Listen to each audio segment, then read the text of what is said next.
আসসালামু আলাইকুম ওরহমতুল্লাহি ওবারাকাতু। সম্মানিত ভিউয়ার্স, কেমন আছেন?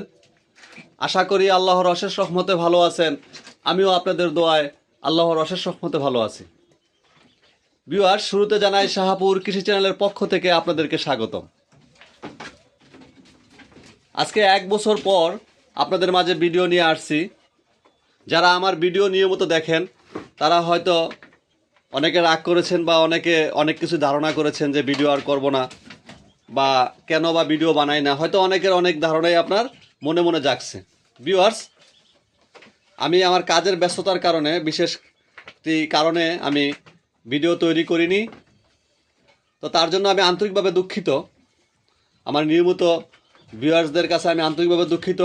এখন থেকে চেষ্টা করব আপনাদের মাঝে আল্লাহর রহমতে প্রতিদিনই ভিডিও দেওয়ার জন্য, নিয়মিত ভিডিও দেওয়ার জন্য। আপনারা দেখবেন। তো ভিউয়ার্স, আজকে যে টপিক্সটা আমি ছাগলের যে টপিক্সটা নিয়ে আমি আলোচনা করব, এটা একটি গুরুত্বপূর্ণ বিষয়। আপনারা কথা গেলে একটু মনোযোগ সহকারে শুনবেন। অনেকেই বলে থাকেন যে শীতের শুরুতে ছাগলের ঠান্ডা লেগে যায়। আর এই ঠান্ডার সমস্যাটা একটি গুরুত্বপূর্ণ সমস্যা। আপনার পাপের মূল যেমন মিথ্যে কথা, আর সমস্ত রোগের মূল হলো ঠান্ডা।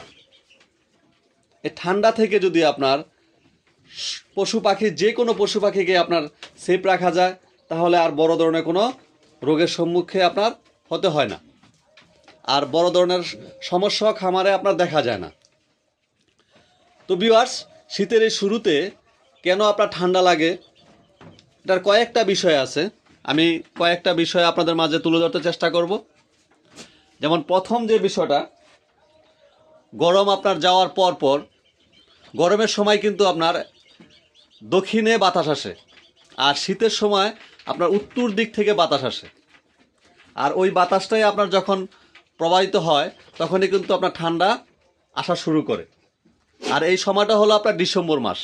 বাংলায় বলে অগ্রহায়ণ মাস, আর ইংরেজিতে বলে ডিসেম্বর মাস। আমার মনে হয় যে এখনকার সবাই এই ইংরেজি মাসটাই ভালো চিনি। তো ডিসেম্বর মাস, এই ডিসেম্বর মাসের আপনার শুরু বা নভেম্বরের অর্ধেক থেকে আপনার ঠান্ডা পড়তে শুরু করে। তো ভিউয়ার্স, এই সময়টা আপনাদের খেয়াল রাখতে হবে আপনাদের ফার্মের যে বাতাসটা যাতে সরাসরি ছাগলের গায়ে না লাগে। আর আপনার অল্প করে কুয়াশা পড়া শুরু করে। কোনো কোনো অঞ্চলে এই সময় আপনার অনেক কুয়াশাই পড়ে।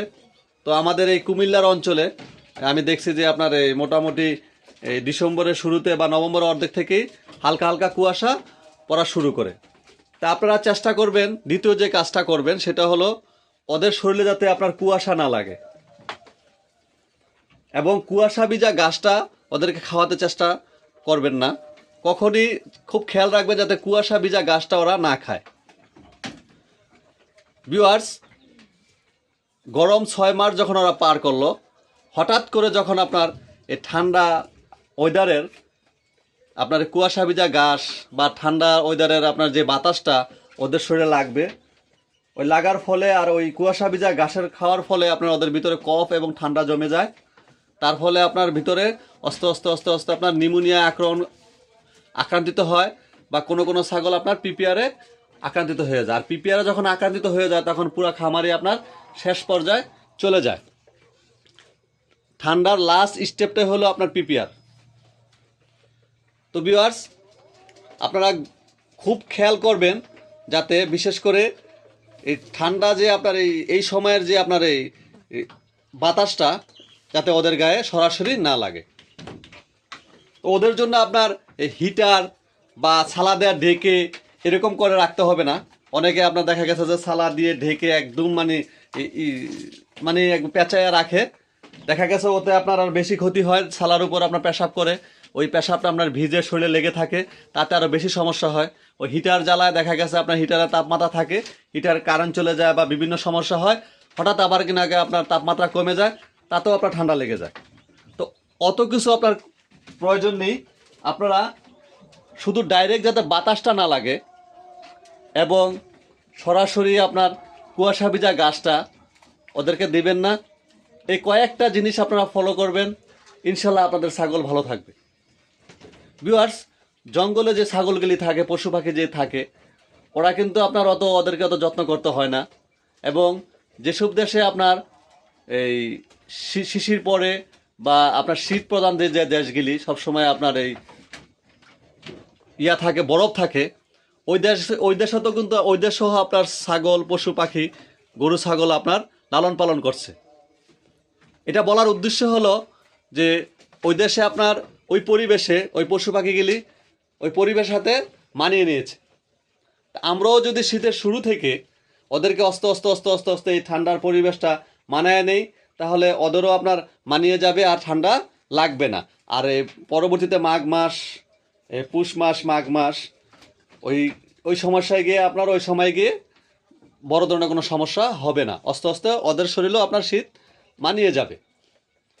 তা আশা করি ভিউয়ার্স, আপনাদেরকে আমি আমার কথাগুলি বুঝাইতে পারছি যে আমরা যদি অল্প কিছু ওদেরকে খেয়াল রাখি তাহলে ওরা ভালো থাকবে। আরেকটা জিনিস খেয়াল করবেন ভিউয়ার্স, ওদেরকে উঁচু জায়গায় রাখতে চেষ্টা করবেন। ছাগল সব সময় উঁচু জায়গা থাকতে পছন্দ করে। আমি চেষ্টা করছি আমার ছাগলগুলিকে এরকম মাচা করে উঁচু করে রাখার জন্য। আমি যখন আগে ভিডিও বানাইছি তখন আপনার নিচে ছিল আমার ছাগল, এই মাচা করার পর আমি ভিডিও করিনি। তো ভিউয়ার্স, আমার মতো যে আপনার মাচা করতে হবে এরকমটা না, আপনি আপনার মতন মাচা করে নেবেন। মোট কথা, ছাগলটাকে আপনার উঁচু জায়গায় রাখবেন, আর এরকম যাতে ম্যাচটা শুকনা থাকে। ছাগলের যে বাসস্থানটা এটা যেমন আপনার শুকনা থাকে, এই জিনিসগুলি খেয়াল করবেন শীতের শুরু থেকে। আর উঁচু এবং শুকনা এটা সবসময় রাখতে হবে, বিশেষ করে ঠান্ডা খাবার ওই বাতাসটা যাতে সরাসরি না লাগে, এই জিনিসটি খেয়াল রাখবেন। আল্লাহর রহমতে আপনার ছাগল ভালো থাকবে, সুস্থ থাকবে।